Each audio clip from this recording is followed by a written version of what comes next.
Good morning everybody. मैं हूं सुप्रिया कुमारी। और जैसा कि आप लोग जान रहे हैं कि यूट्यूब पर हम लोगों ने क्या स्टार्ट किया है, हिस्ट्री या इतिहास। इतिहास में एक क्लास हो चुका है, आज सेकंड क्लास है।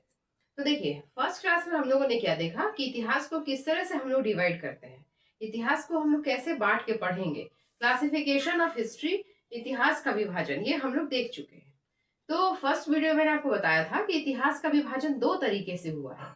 एक है आपका लिपि के आधार पर, और दूसरा क्या है, हमारे पूर्वज जो उपकरण प्रयोग में लाते थे, यूज करते थे, मतलब इंस्ट्रूमेंट जो प्रयोग में लाते थे। जैसे कि क्या हुआ, खुरपी, जैसे कैसे आजकल हम खुरपी वगैरह यूज करते हैं घास काटने के लिए, या फिर खोदने, कुछ कोई चीज को, जमीन को खुदाई करने के लिए। तो ये सब जो उपकरण हम लोग प्रयोग में लाते हैं, तो इन्हीं उपकरणों के आधार पर उनका जो है वर्गीकरण किया गया है इतिहास का। तो देखिए, उपकरण में वो क्या क्या चीज प्रयोग करते थे। तो सबसे पहला चीज जो मिला है ना, जो उपकरण में प्रयोग किया जाता था, वो था आपका पत्थर। सबसे पहला चीज पत्थर वो प्रयोग करते थे। उसके आधार पर पहला है आपका पाषाण काल। पाषाण काल, ठीक है, क्योंकि इसमें ये क्या यूज करते थे, पत्थर यूज करते थे पाषाण काल में। ठीक है, स्टोन एज या पाषाण काल। ये कब से कब तक का है, ये हम लोग देख चुके हैं लास्ट क्लास में कि ये आपका 20 लाख साल है ना, 20 लाख साल ईसा पूर्व, 20 लाख BC, 20 लाख ईसा पूर्व से लेकर 5500 ईसा पूर्व तक का ये काल था, कौन, पाषाण काल। ठीक है, उसके बाद आता है ताम्र पाषाण काल। देखिए, ताम्र पाषाण काल मतलब कि वो जो हथियार यूज करते थे हमारे पूर्वज, उसमें पत्थर होता था पाषाण काल में। ताम्र पाषाण काल में क्या हुआ कि तांबा यूज हो गया। मतलब कि जो पत्थर है, पत्थर में वो लोग तांबा लगाते थे, है ना, पकड़ने के लिए, या फिर उसको धारदार, मतलब तेज धार बनाने के लिए। यानी कि पत्थर में तांबा धातु को, तांबा को मिलाकर, कॉपर को या तांबा को मिलाकर वो औजार बनाते थे, उपकरण बनाते थे। इसलिए इस काल को बोला गया ताम्र पाषाण काल। अब देखिए, ये ताम्र पाषाण काल जो है ना, ये 5000 BC से लेकर 700 BC तक, ठीक है, इसका काल जो है वो 5000 BC से लेकर 700 BC है। अब यहाँ हम लोग देखते हैं कि 5500 BC बता रहे हैं पाषाण काल। तो पाषाण काल में हम लोग पढ़े थे क्या, तीन पढ़े थे। कौन कौन, एक पढ़े थे पूरा पाषाण काल, एक पढ़े थे मध्य पाषाण काल, एक पढ़े थे नौ पाषाण काल। नौ पाषाण काल का जो टाइम पीरियड है ना, नौ पाषाण काल का कितना है, 5500 से लेकर 2500। नौ पाषाण काल का टाइम पीरियड है, 5500 से लेकर 2500। और पूरा अगर पाषाण काल ले लेंगे तो ये पूरा इस तरह से आ जाएगा 2500 तक। 2500 में जाके नौ पाषाण काल खत्म होता है, और फिर आद्य ऐतिहासिक काल शुरू होता था, जिसमें कि सिंधु सभ्यता आता है। ये हम लोग लास्ट क्लास में देख चुके हैं। तो देखिए, नौ पाषाण काल आया 5500 से 2500 BC, और इसी दौरान, इसी में क्या हुआ, इसी के जस्ट बाद, इसी में आपका तांबा का खोज हो गया। इसी में तांबा का खोज हो गया। इसी समय में देखिए, 5000 BC इधर है, 5500 BC। तो इसी के बाद ये क्या हुआ, तांबे का खोज हो चुका था। तो इसलिए इसको बोलते हैं ताम्र पाषाण का। समय है आपका 5000 BC से लेकर 700 BC तक। मतलब उस समय तक कोई और धातु नहीं चला, कोई और धातु नहीं खोजा गया। मतलब कि उस यहाँ से लेकर यहाँ तक तांबे का काल था। लोग तांबे को ज्यादा यूज करते थे इस समय। तांबे का खोज भी हुआ और तांबे को ज्यादा यूज भी करते थे। ठीक है, उसके बाद आता है कांस्य काल, है ना, कांसा। उसके बाद कांसा आता है, कांसे का प्रयोग करना, कांसा यानी कि ब्रोंज। ठीक है, कांसा यानी कि ब्रोंज, ये मिश्र धातु है, एलॉय है कांसा। तो कांसा का काल जो है वो कब का है, 2500 से 1750 BC। मतलब कांसा, कांसा कालीन अगर कोई सभ्यता पूछेगा कि वो ऐसा सभ्यता का नाम बताइए जिसमें कांसा का यूज हुआ है, तो वो है आपका इंडस वैली सिविलाइजेशन, सिंधु घाटी सभ्यता। सिंधु घाटी सभ्यता के लोग कांसे से परिचित थे, है ना, पढ़ेंगे आगे हम लोग। कांसे की बनी नर्तकी मिली है वहां पर। तो सिंधु घाटी सभ्यता वाले लोग कांसे से परिचित है, कांसे का खोज वो लोग कर चुके थे, बना चुके थे। तो ये हो गया कांसे कालीन, कांसे काल या कांसे युगीन, कांसे का युग, कांसे वाली सभ्यता। उसके बाद आता है लौह का। तो देखिए, लोहा का जो खोज हुआ ना, वो कब हुआ, उत्तर वैदिक काल में हुआ। 1000 BC से लेकर 600 BC तक उत्तर वैदिक काल चलता है। तो उत्तर वैदिक काल में ही लोहे का खोज हो गया। और लोहे का खोज वहां से लेकर अभी तक हम लोग लौह युगीन है, क्योंकि उसके बाद लोहे का धड़ल्ले से प्रयोग होने लगा हर जगह में, है ना। सिविलाइजेशन या सभ्यता का विस्तार भी हुआ। तो लौह युगीन काल जो है वो 1000 बीसी से लेकर अभी तक है। ठीक है, जो लोहा था सबसे पहले कहाँ खोजा गया था, आगे आपको बताएंगे भी। लोहे का खोज सबसे पहले कहाँ हुआ, यूपी के अतरंजी खेड़ा नामक जगह पर लोहे का खोज हुआ। कब, उत्तर वैदिक काल में।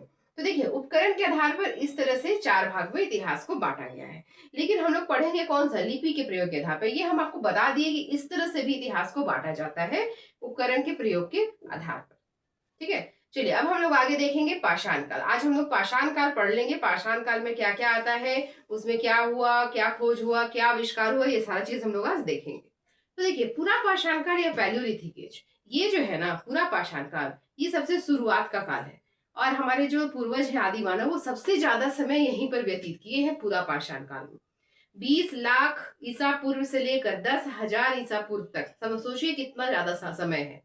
और इस समय के जो हमारे पूर्वज थे आदि मानव, वो एकदम अनसिविलाइज्ड, भूखे मतलब नंगे रहना, खाली पैर घूमना, कोई सिविलाइजेशन ना उनका घर था ना ठिकाना था, जहां जो मिल गया खा लिए। मांस को भी कच्चे खाते थे।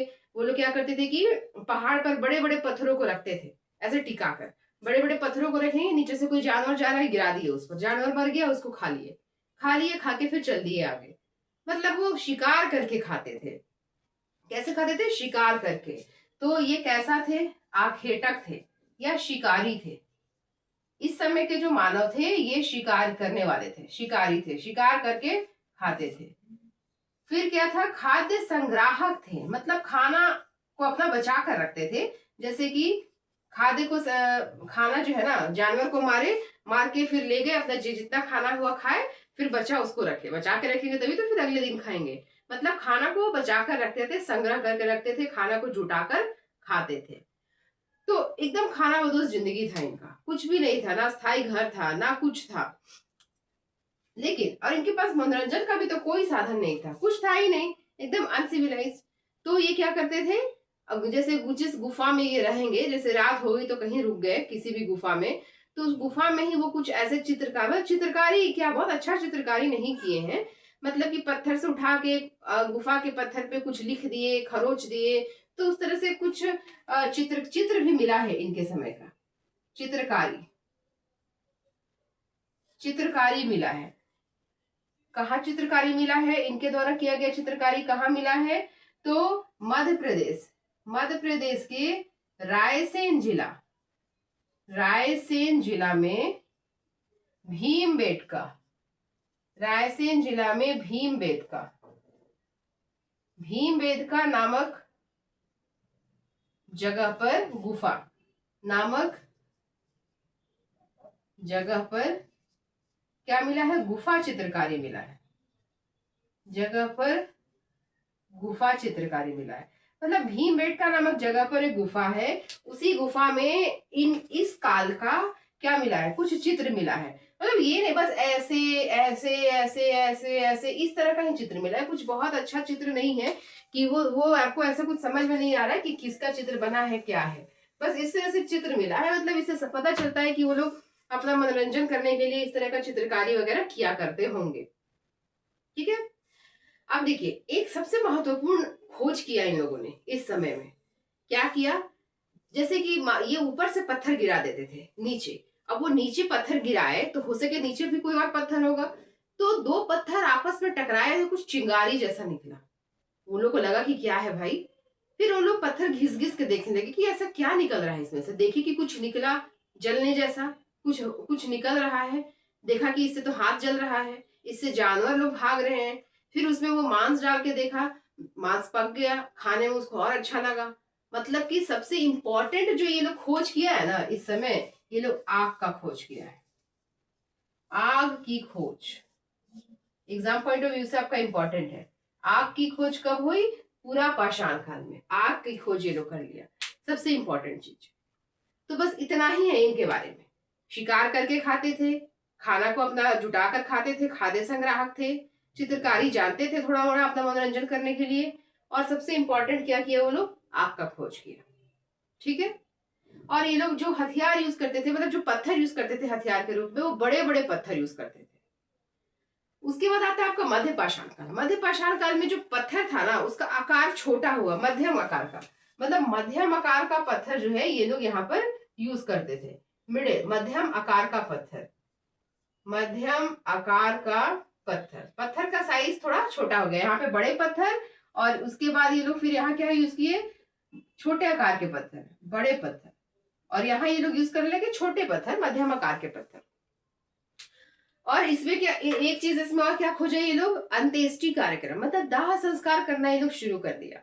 यहाँ पे तो कोई मर जाता था तो वो लोग छोड़ के भी निकल जाता था, यहाँ मर गया चलो क्या हुआ इसका, या उसे कि कुछ नहीं मिला तो उसका मांस भी खा गया वो लोग, है ना, या छोड़ के निकल गया, फिर आगे कहीं और गया, फिर कहीं और गया। लेकिन यहाँ पर ये लोग दाह संस्कार करना सीखा, जो मरा उसको गाड़ना सीखा, है ना।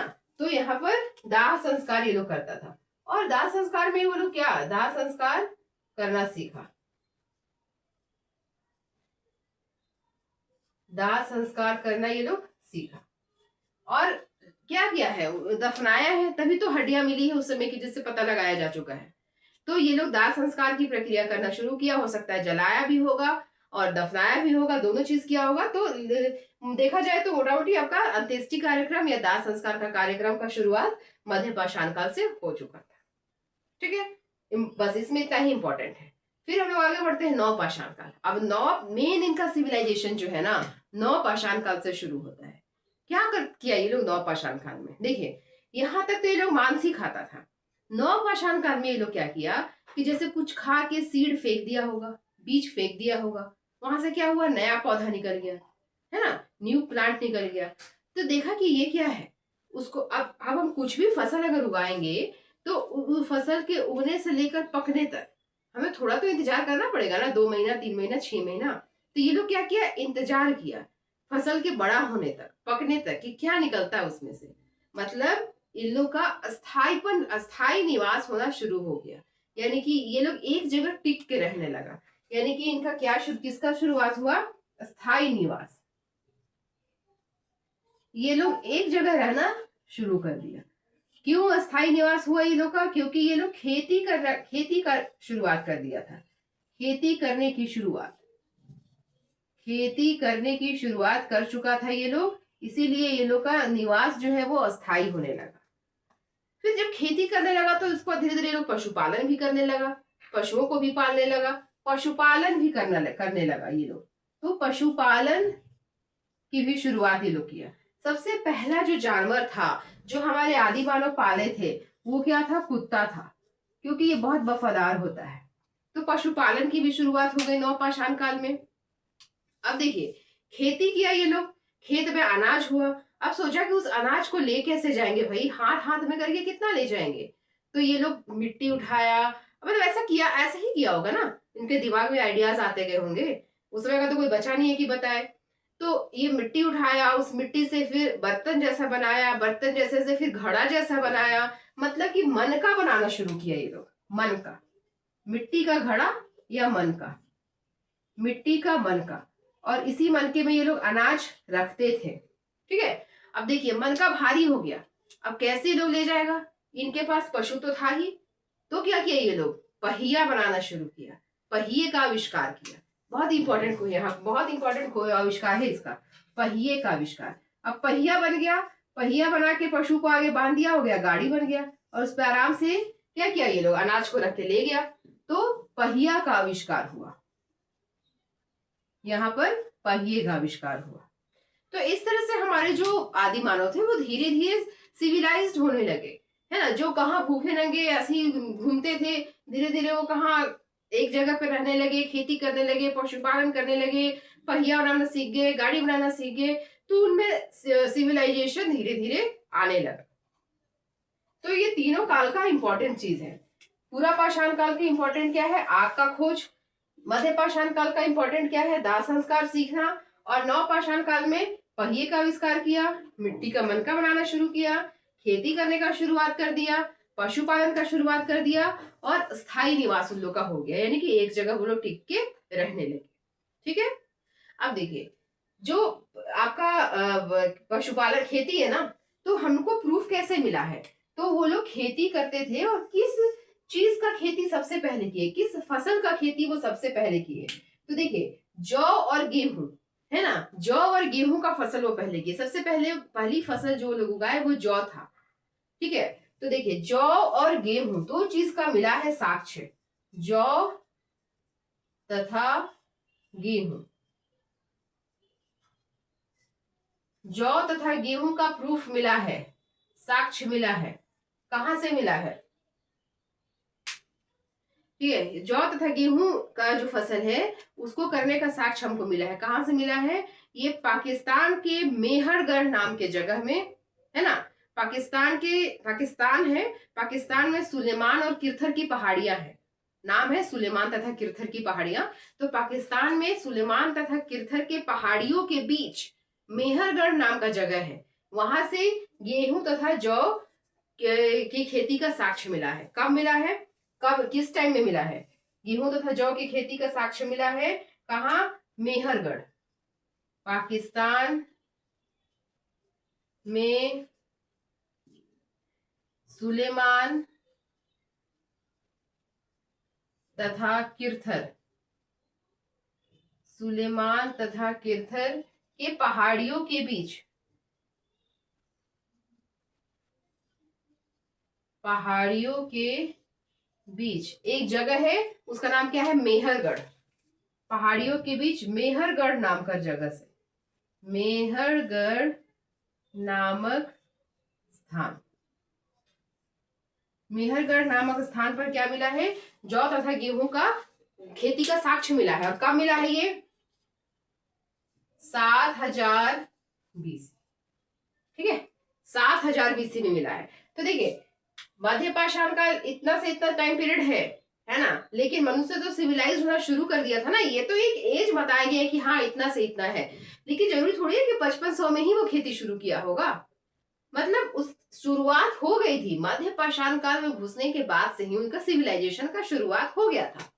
ठीक है, तो ये जो हमको मिला है ये 7000 बीसी में का मिला है साक्ष्य, गेहूं और जौ का। कहां से? मेहरगढ़ नामक जगह से। उसके बाद कोल्डिहवा, यूपी में है कोल्डिहवा, यूपी के कोल्डिहवा से, यूपी के कोल्डिहवा, ये तो पाकिस्तान हो गया ना, भारत में यहां से मिला है। कोल्डिहवा नामक स्थान से चावल का साक्ष्य मिला है। किसका? चावल का, कि वो लोग चावल का भी खेती करते थे। चावल, चावल का साक्ष्य मिला है। और कब मिला है? कौन से समय का है वो साक्ष्य? वो आपका 6000 बीसी, 6000 बीसी का मिला है ये साक्ष्य, यूपी के कोल्डिहवा से। ठीक है, तो इस तरह से प्रूफ हमको मिलते गया, जिससे पता चला कि वो लोग धीरे धीरे क्या करने लगे? खेती का शुरुआत करने लगे। तो इस तरह से ये आपका पाषाण काल खत्म होता है। और पाषाण काल किसको कहते थे? तो पाषाण काल का मतलब क्या? कौन सा काल इतिहास का? तो प्राग ऐतिहासिक काल। प्राग ऐतिहासिक काल जो था, प्राग ऐतिहासिक, प्राग ऐतिहासिक काल, या फिर जो प्री हिस्ट्री था, सबसे शुरुआत वाला प्री हिस्ट्री पीरियड, उसी के बारे में ये है। प्री हिस्ट्री में इतना ही काम हुआ था जो आपको बताया गया, इतने सारे काम हुए थे प्री हिस्ट्री में। अब इसके बाद हम लोग देखेंगे आद्य ऐतिहासिक काल, प्रोटो हिस्ट्री, जिसका समय कहां से कहां तक है? 2500 बीसी से लेकर 600 बीसी तक, जिसमें कि दो सभ्यता आएगी, एक है सिंधु घाटी सभ्यता और एक क्या है? वैदिक सभ्यता। उसके बारे में हम लोग नेक्स्ट क्लास में पढ़ेंगे। तो यहाँ देखिए, यहाँ पे जितना भी हमको साक्ष्य मिला है, कैसा मिला है? पूरा तात्विक मिला है, मतलब खुदाई करके प्राप्त हुआ, उसी से उसका एज निकाला गया और फिर बताया गया है। लिखित कोई साक्ष्य ही नहीं मिला है। ये लोग लिखना पढ़ना कहाँ से जानेंगे जब ये ढंग कपड़े पर नहीं पहनते थे? लिखना पढ़ना कहाँ से जानेंगे ये? तो कोई लिखित साक्ष्य मिला ही नहीं है। कहाँ से? प्राग ऐतिहासिक काल से कोई लिखित साक्ष्य नहीं मिला है। इसके बाद जब हम आद्य ऐतिहासिक काल में आएंगे तो वहां पर लिखित साक्ष्य मिला है। कब? सिंधु घाटी सभ्यता का, लेकिन पढ़ा नहीं जा सका। और फिर आगे जाएंगे तो वैदिक सभ्यता आता है, तो वैदिक सभ्यता में लिखित साक्ष्य भी मिला है, पढ़ा भी गया है। तो ये सब चीजें हम लोग आगे देखेंगे। तो उम्मीद करते हैं आपको ये सारी चीजें समझ में आई होगी। जरूरी नहीं कि आप एग्जाम के लिए पढ़े, ये सब आपको जानकारी होनी चाहिए, कैसे हम मनुष्य कहाँ थे और कहाँ से हम सिविलाइज हुए हैं, हमारे पूर्वज कैसे थे, ये आपको जानकारी के लिए भी वीडियो देखनी चाहिए। ऐसा नहीं है कि मेरा तो एग्जाम है नहीं, हम क्या करेंगे देख के। आप लोग सब लोग देखिए, है ना, जानिए अपने इतिहास के बारे में, अपने भूगोल के बारे में, है ना, जागरूक बनिए, शिक्षित बनिए।